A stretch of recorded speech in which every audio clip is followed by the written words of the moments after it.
경기 변동과 인플레이션 실업인데 뭐 했던 말 왜 이래 많이 하지만 맞아 했던 말 계속 하고 있어. 자, 우선 경기 변동이라는 거는 경제가 왔다 갔다 변동한다는 거야. 근데 확실히 뭐 이렇게 어른들 뭐 선생님 포함해서 어른들 말 들어보면 항상 경제가 어른들은 좋다고 해도 나쁘다 해. 나쁘다고 하시지. 근데 실제 경제는 왔다 갔다 하고 있어. 그래서 상승하기도 하고 하강하기도 하고 있고, 바로 이러한 경제가 왔다 갔다 하는 것을 경기 순환이라고 해. 그래서 규칙적으로 경제가 이렇게 왔다 갔다 하고 있고, 변동은 좀 뭔가 불규칙한 예측하기 어려운 거, 이런 거를 경기 변동이랍니다. 뭐 대표적으로 우리가 알다시피 코로나 사태 같이 그렇게 갑자기 바이러스가 터지니까 또 이런 변동도 있는 거고. 자, 그래서 뭐 경기가 왔다 갔다 하든 말든 선생님 무슨 상관이요 싶지만 정부나 기업들은 이런 걸 어느 정도 예측해야 됩니다. 물론 가게도 그렇죠. 그래서 경기 움직임을 관측하고 예측할 필요가 있습니다. 자, 그 다음에 경기 변원 순환주기 가볼게. 자, 그래서 경기 순환주기라는 거는 정점에서 저점까지 기간입니다. 그래서 아까 전에 높을 때부터 낮을 때까지 기간을 경기 순환주기라고 요렇게 이 높이를 진폭이라고 합니다. 그러니까 경제가 이렇게 좋았다 나쁘다 하면 요 사이에 좋고 나쁨의 높이 크기가 바로 이게 진폭이라는 거죠. 근데 이거는 그냥 여러분 이해하기 쉬워라고 그려놓은 거지 엄청 중요한 건 아닙니다.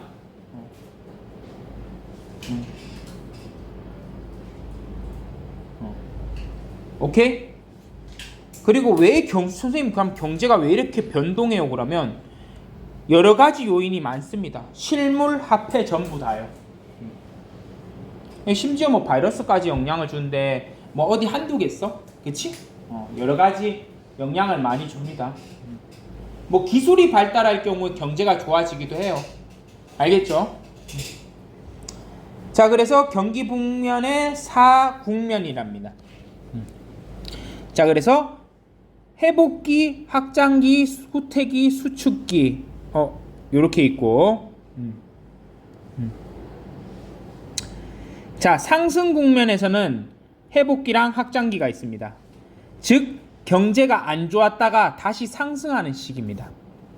이때는 대부분 금리가 낮고 투자 소비가 늘어나는 현상을 갖고 있습니다. 자, 금리가 낮는데 경제가 좋아지기 시작하면은 이때가 계속 상승하는 시기가 확장기고, 이때는 생산과 소비가 늘어나서 결국 물가랑 금리가 상승하게 됩니다.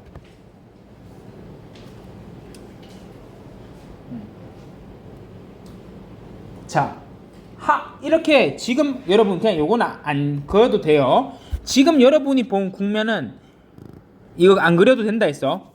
지금 요 부분입니다. 여기서부터 여기까지 본 게 요거 두 개입니다. 이해돼? 이해되나? 그래서 회복기가 한 요 정도라고 하면 뭐 확장기가 저쪽이고 그런 식이고, 하강 국면은 어떤 거냐면 뭐 그리고 싶은 사람 그려, 상관없어. 아까 전에 요렇게 됐다면 여기서 요렇게 돼가는 거.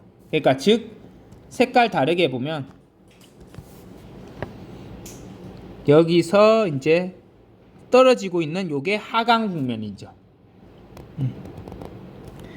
그래서 후퇴기는 고점에서 다시 하락하는 시기, 요 위에서. 그리고 금리가 높아 대출 소비가 줄어들며 고용이랑 소득도 줄어듭니다. 그러니까 이자도 높고 이러다 보니까 사람들이 대출도 안 하고 소비도 안 하죠. 그리고 최근이었습니다. 여러분 솔직히 최근에 오히려 지금 약간 후퇴기입니다. 후퇴기 그리고 수축기는 계속 하락하는 시기입니다. 그래서 경제가 침체된 상태입니다. 계속 투자랑 소비가 위축되죠.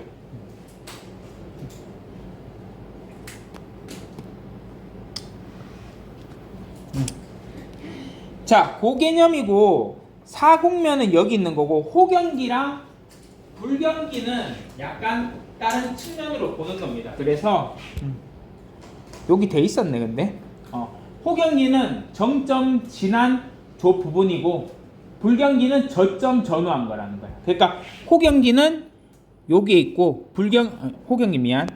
난 웬만하면 올라가는 건 좀 빨간색으로 쓰거든.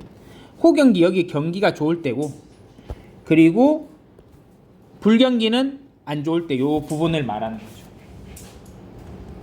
그래서 다시 한번 보면 여기서 다시 한번 보면 여기 저점에서 여기 올라가고 있지. 요게 바로 회복기라는 거고 여기 평균보다 좋으면 여기 이제 쭉 올라가는 거는 확장기인 거고 이러다가 정점 찍고 안 좋아지면 후퇴기인 거고 그 다음에 더 안 좋아지면 수축기가 된다는 거지. 그러다가 저점 찍으면 다시 회복기. 다음 또 확장기 올라가겠죠. 이해되나? 경제가 이래 탑니다. 그래서 제일 똑똑한 사람은 여기서 집 사가지고 이때 파는 사람이에요. 집이나 주식으로. 최근에 이거 판 사람들이 있습니다. 최근에 주가지수 3,200까지 올랐습니다. 근데 최근에 한 2,500, 2,400이니까 얼마나 벌었는지 알겠죠. 정점은 그거였습니다. 오히려 코로나 때 돈 풀어가지고.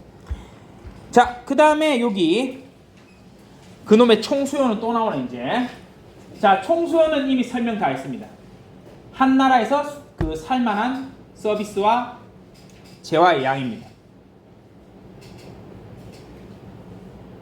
자, 총수요 증가 요인 했죠? 집에서 소비 지출, 기업 투자, 정부의 지출, 그리고 수출. 수입은 플러스야 마이너스야? 총수에 마이너스지, 그렇지? 그거 기억해 줘야 되지. 그래서 나머지 거 쭉쭉 보면 어떤 거냐면 소비가 자꾸 늘 것 같아. 그러면 총수요 곡선이 아까 전처럼 오른쪽으로 간다는 겁니다. 총수요 곡선이 밑에 있나? 한번 볼게. 이겁니다. 방금 보면 소비 집들마다 지출이 늘 것 같으면 어디로 가는 거야? 총수요가 여기로 오른쪽으로 가는 거죠. 이해되나? 그래서 총수요가 증가하면 오른쪽입니다. 내가 말했지? 수요나 공급이나 뭐든지 증가하면 어디로 간다고? 오른쪽이야. 감소하면 외울 필요도 없어. 자, 그래서 총수요가 증가하니까 일로 가는 거고. 자, 그 다음 공급은 판매하고자 하는 양인데 요소 가격, 즉 자재값입니다. 자재 가격에 가격이 어떻게 변할 건지, 그리고 생산성이 어떻게 변할 건지, 법적 제도 예상 물가 수준이 어떻게 변할 건지에 따라 총 공급 곡선이 어떻게 갈지 정해집니다. 이해돼? 자, 그래서 총 공급 곡선이 증가할 경우 재료값이 싸지면 오른쪽으로 가겠죠. 근데 재료값이 비싸지면 어디로 가겠어? 왼쪽이지. 그래서 쌤 이딴 거 왜 배워요 싶은 생각들 수도 있는데 그냥 이거는 적지 마봐. 내가 간단한 거 하나 재밌는 거 보여줄게. 내가 요즘 그냥 예측하는 거야. 예측이 아니라 누구나 예측하는 거야. 자, 아파트 시장이야. 그리고 이거 가격이고 이게 수량이야. 총 공급이다. 물론 아파트만으로 총 공급이라고 내가 한번 만들어 볼게.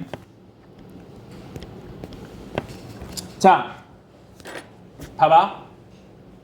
하나의 예로 가볼게. 최근에 아파트가 너희 뭐 순살자이 이런 거 들어봤어? 순살자이 들어봤어? 안에 순살은 원래 치킨에 쓰는 단어잖아. 근데 순살 치킨이잖아. 근데 순살자이가 뭐냐면 최근에 철근 가격이 워낙 비싸져서 아파트에다 철근을 다 안 넣은 거야. 그러면 어떤 일이 벌어져? 아파트가 부실 시공되니까 바로 무너지는 문제도 있지만 철근 이런 걸 적게 넣으면은 진짜 무너지는 것도 문제지만 우선 층간 소음도 심합니다. 여러 가지 문제가 많아요. 하자가 많아요. 근데 이유가 뭐냐면 이게 철근 가격이 워낙 올랐단 말이야. 최근에 기업들이 아파트를 안 짓습니다, 여러분. 진짜 레알로. 아파트를 생각보다 공급을 안 해. 그럼 어떤 일이 벌어질지 볼까? 아파트의 공급을 줄이지. 자, 자재값이 올라서 공급이 줄어들어. 왼쪽으로 가, 오른쪽으로 가? 왼쪽으로 간다 했지. 줄어들었으니까. 그러면 이게 S라 적는 거는 원래 공급이 S거든. 그래서 내가 공급이 준 건데 이래 되면 아파트 가격이 어떻게 될 것 같아? 높아져요. 그 요즘 이런 말이 많습니다. 지금 아파트 값이 최근에 금리 때문에 싸졌는데 이렇게 아파트가 공급이 안 되면 아파트 값 앞으로 오를 거라는 예상하는 사람도 많아요. 무슨 말인지 그러니까 이런 거 왜 배우나 싶지만 너희 나중에 투자할 거야 안 할 거야? 안 할 거야? 다들 집에 관심 없나? 하여튼 이런 것도 있고 근데 반대 의견도 있어. 그러니까 내가 부동산 오늘 그걸 아니라 반대도 있어. 아니 무슨 말 하세요? 앞으로 애들이 태어나 안 태어나 지금? 안 태어나지. 그럼 아파트를 사려는 사람이 많을까 적을까? 적겠지. 그래서 이런 말을 하는 사람도 있어. 아니 뭐 공급을 떠나서 우선 아파트 총 수요가 감소한다는 거야. 그러면 이쪽으로 가겠지? 수요가 감소하니까. 그래서 오히려 아파트 값이 떨어질 거라 보는 사람도 있습니다. 그러니까 경제학에서 이런 총수요 총공급을 배우는 이유는 바로 이걸로 가격이나 앞으로 예상 수량을 예측하고 싶기 때문이죠. 미래를 보고 싶은 거예요. 이해되나? 그래서 요래합니다. 자, 총수요가 증가하면 수요가 증가하면 요거 나는 좀 이해가 안 되는데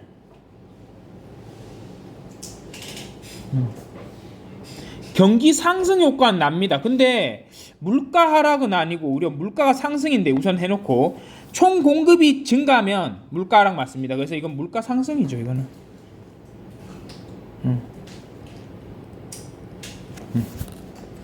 그래서 고쳐주세요. 총 수요가 증가하면 무조건 물가는 상승합니다. 왜냐하면 사람들이 많이 살려고 하거든요. 그래서 이렇게가 맞는 것 같고 자 1번 2번 풀어보죠. 한번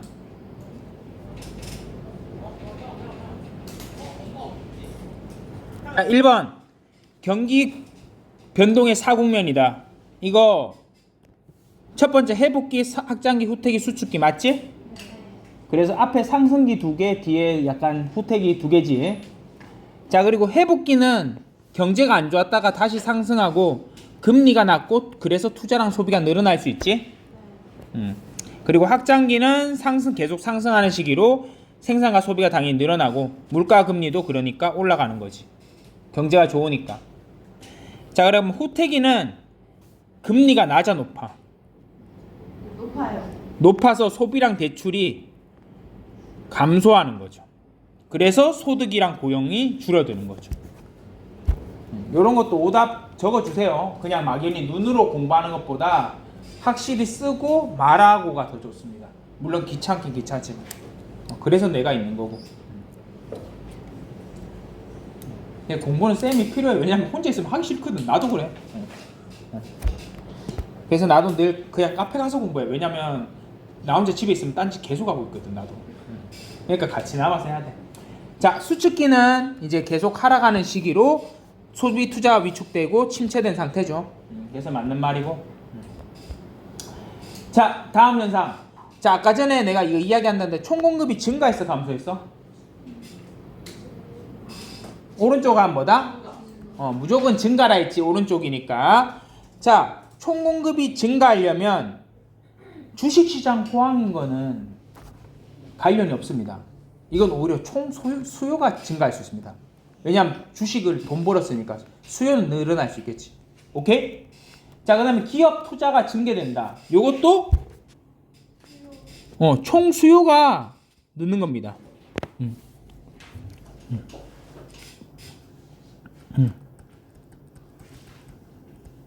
하지만 신기술이 새로 생기면 공급이 늘겠어 안 늘겠어?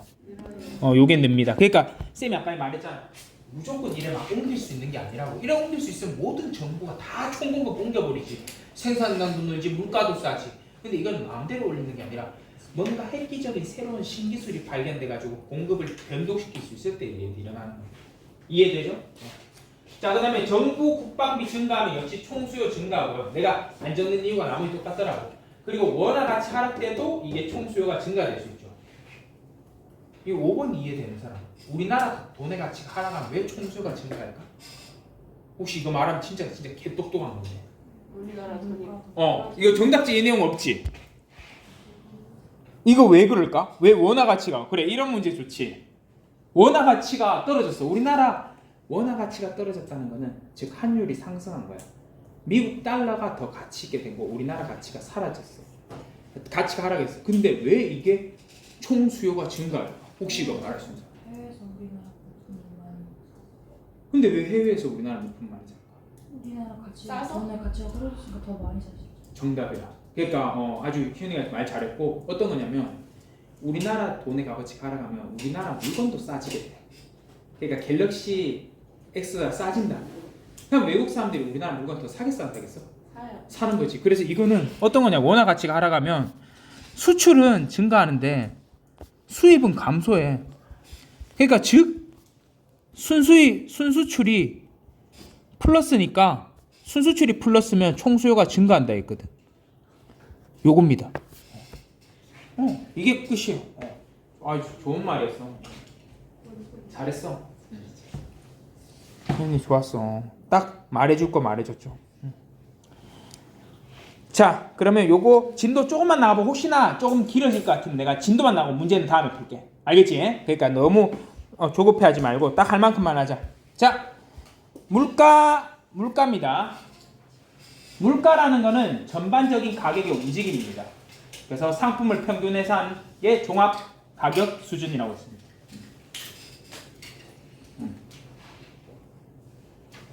됐죠? 그래서 그냥 요것도 간단히 보면 물가가 상승했으면 살 수 있는 상품이 줄어들었어. 즉 화폐 가치가 떨어진 겁니다. 그래서 옛날에는 막 10,000원 있으면 쌤 진짜 어렸을 때는 막 어디 고급 스테이크 집값 10,000원만 주면 됐거든. 근데 요즘 10,000원 주면 솔직히 국수 한 그릇 값이잖아, 그렇지? 그래서 화폐 가치가 떨어졌어. 그래서 물가랑 화폐 가치는 반비례입니다.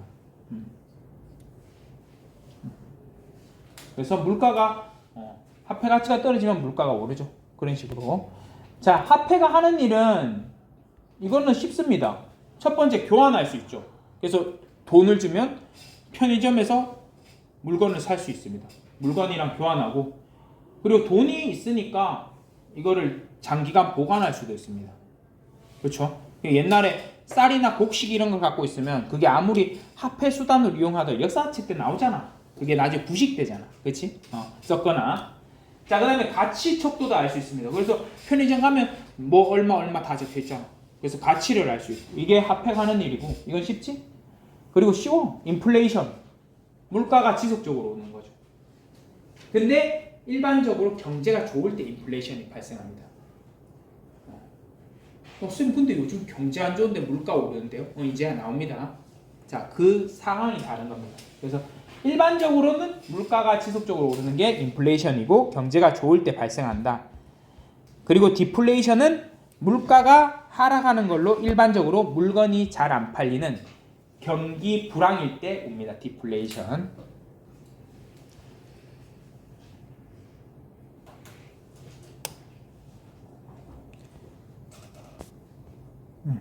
됐지? 자, 그 다음에 인플레이션이 왜 발생하냐? 사람들이 물건 많이 사려고 하니까. 그래서 1번 총수요 증가입니다. 그래서 가계 소비, 기업 투자, 정부 지출, 수출 등 이러한 게 수요가 증대되면 인플레이션이 일어나는 거죠. 아니면 코로나 사태 이후처럼 통화량이 증가하면 그만큼 이자율도 하락하고, 그래서 돈의 값어치가 없어질 경우도 인플레이션이 발생합니다. 무슨 말인지 이해돼? 즉 사람들이 물건 많이 사도 인플레이션 발생하고 돈의 가치가 없어져도 인플레이션 발생하고, 두 가지 있다. 그리고 총 공급 감소는 이게 공급이 감소하는 건데 원유나 원자재 비용이 상승할 경우나 아니면 임금이 상승할 경우 이럴 경우 공급이 줍니다. 실제 그랬잖아. 저번에 막 최저시급 엄청 올렸을 때 실제로 야간 장사 안 하는 가게들 많이 생겼어. 왜냐하면 최저시급 주고 나면 남는 게 없거든. 그래서 일부 가게 하시는 분들이 야간 심야 영업 장사 없애버려서 편의점도 닫는 데도 있었어. 막 8,000원에서 9,000원 이래 최저시급 올리고. 그러니까 편의점이나 이런 데 공급이 줄어드는 거지. 똑같습니다. 이런 경우 총 공급이 감소하고, 자 지금 우리가 넣는 거는 물가 상승과 생산 감소를 느끼는데 바로 스태그플레이션 현상을 넣는 거죠. 요거는 두 개를 합친 겁니다. 인플레이션이랑 자 스태그플레이션. 즉 경기 침체랑 인플레이션을 같이 겪는 경우입니다. 그래서 1070년대 석유 파동 이야기하는데 지금이 석유 파동과 같죠 거의. 왜냐하면 지금 러시아랑 전쟁이 일어나는 바람에 문제가 뭐냐면 러시아랑 전쟁이 일어나는 바람에 그 원유나 막 곡물 이런 게 가격이 다 뛰어버렸죠. 그러니까 경제가 좋은 건 아닌데 그만큼 공급이 줄어들어 버린 거지.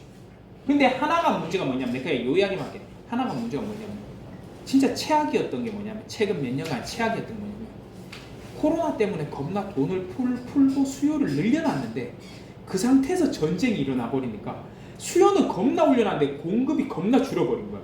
그러니까 최악을 맞이했던 거지. 그게 가장 힘든 시기에 좀 약간 이게 이제 벗어나고 있지. 그게 그 시기입니다. 그래서 그거 자 인플레이션이 일어나면 어떠냐? 가난한 사람들이 더 가난해집니다. 인플레이션은 빈부격차가 심화됩니다. 그러니까 물가 오른다고 하지만 뭐 물가 올라서 좋은 사람들 있지. 물가 오르는 거 안 좋은 것 같지만 막 한남동에 이런 데 집 있는 사람들 막 집 50억 이래 버리면 진짜 뭐 어떻게 벌어서 그 집 사? 그렇지 않아? 그러니까 인플레이션 하면 단순히 뭐 라면값만 오르는 게 아니라 집이나 주식도 올라버리죠. 그래서 돈을 가진 사람은 돈을 더 봅니다. 그리고 불쌍한 거는 좀 돈을 주택이나 건물보다 월급 받는 사람들은 솔직히 어떻게 돼? 좀 가난해지지. 왜냐하면 실질 소득, 그러니까 실제 나에게 떨어지는 소득이 줄어드니까. 이해되지? 그래서 그겁니다. 자 그리고 이런 현상도 일어납니다. 부동산 투기 성행. 자꾸 이런데 관심 가지면 안 되지만 쌤도 관심은 늘 많아. 부동산 이런데. 그래서 공인중개사도 좀 시험 보고 싶고 내 꿈이거든. 아니 따고 싶어 하나. 아니 그렇다고 지금 내가 공인중개사 개업은 못 하거든. 교사인데. 근데 공부 3 하나 따고 싶어 나도 자격증. 너희도 늘 그래 관심 가졌으면 좋겠고. 자 그 다음에 국제수지가 악화됩니다. 뭐냐면 이게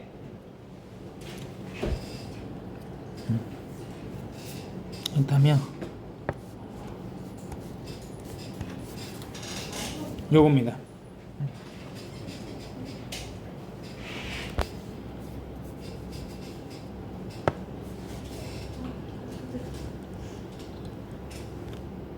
뭐 똑같은 말인데